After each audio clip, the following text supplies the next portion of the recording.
There you go.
Okay, we're here with Antony from Mantella Autosport. Brought in an amazing Aston Martin that we want to talk about. Let's talk about the exact spec of what it is, the name, the model, the year, all that other good stuff. 1967 Aston Martin DB6. Okay. A factory blue on red. Pretty rare car. Yeah. This particular car, one family owned until I found the car. All original. One repaint. Car's been loved all of its life. Yeah. It's never been hit, no rust. Just a awesome example. How many, I guess, miles are on it or kilometers? That car is in kilometers. Okay. Yeah, 33,000. Wow. Original. Yeah, the car is aluminum body. Okay.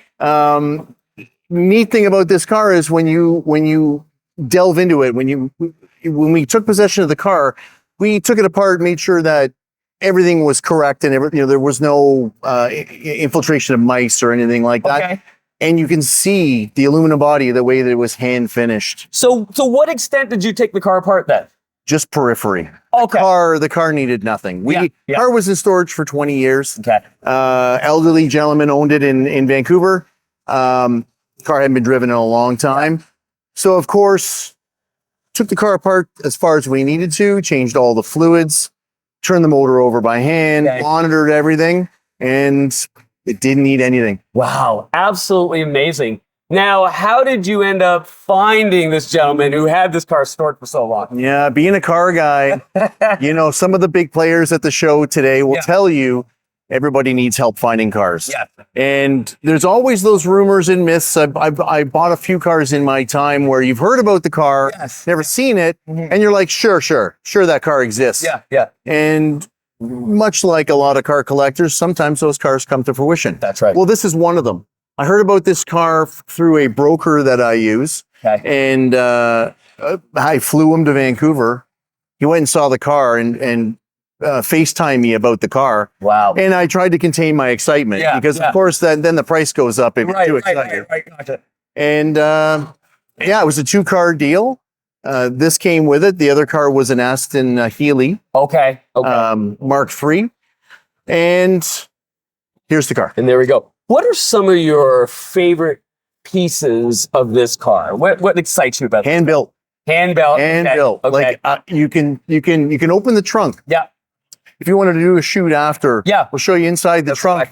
And the trunk's not perfect. Okay. The inside, the inner skin of the trunk is, you can see that it was hand cut. Right. Out of aluminum. Okay. In 1967. Right. There was yes, they had bead rollers, they had specialized equipment for bending metal, but by and large, this car was hand built. That's awesome. Absolutely amazing. Why don't we take some time and let's go through the car and let's check out some of the unique pieces of this car. Absolutely. All right on. Okay.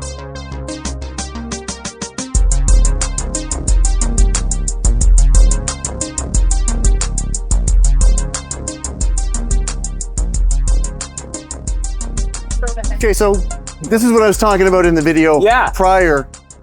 You can see that there's imperfections. The metal is not cut straight.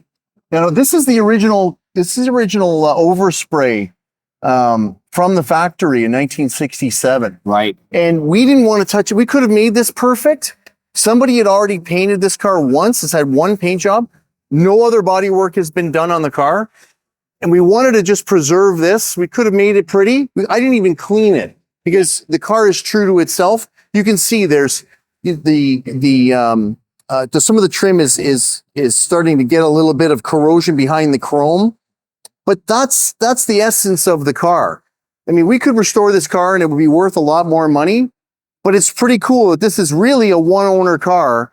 It was a father to son ownership change until I found the car. Yeah, it's very cool.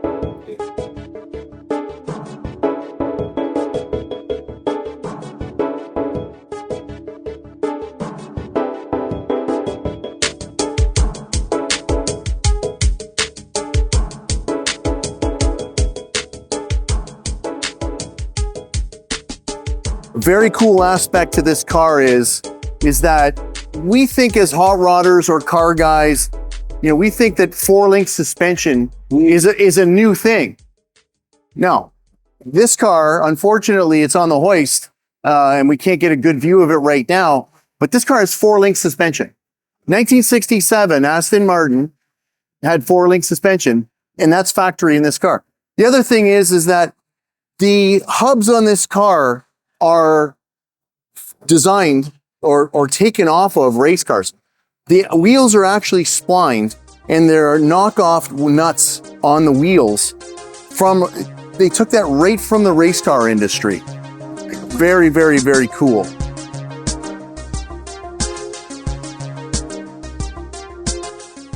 So let's move on to the interior. So obviously, the gauge package in this car is iconic.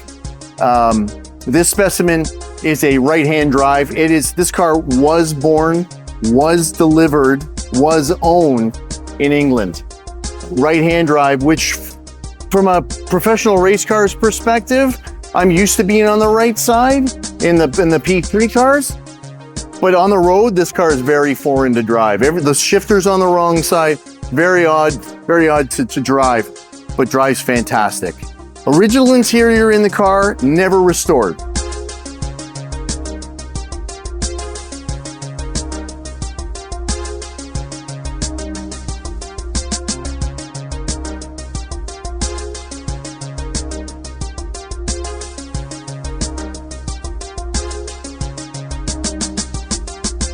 So obviously, this is the iconic front end of the DB6. DB5 is very similar. Amazing thing is you can tell just how much this person loved this car. This is all the original stuff. So, you know, this car traveled 33,000 kilometers, but literally it looks like it maybe traveled 5. It's really quite a specimen.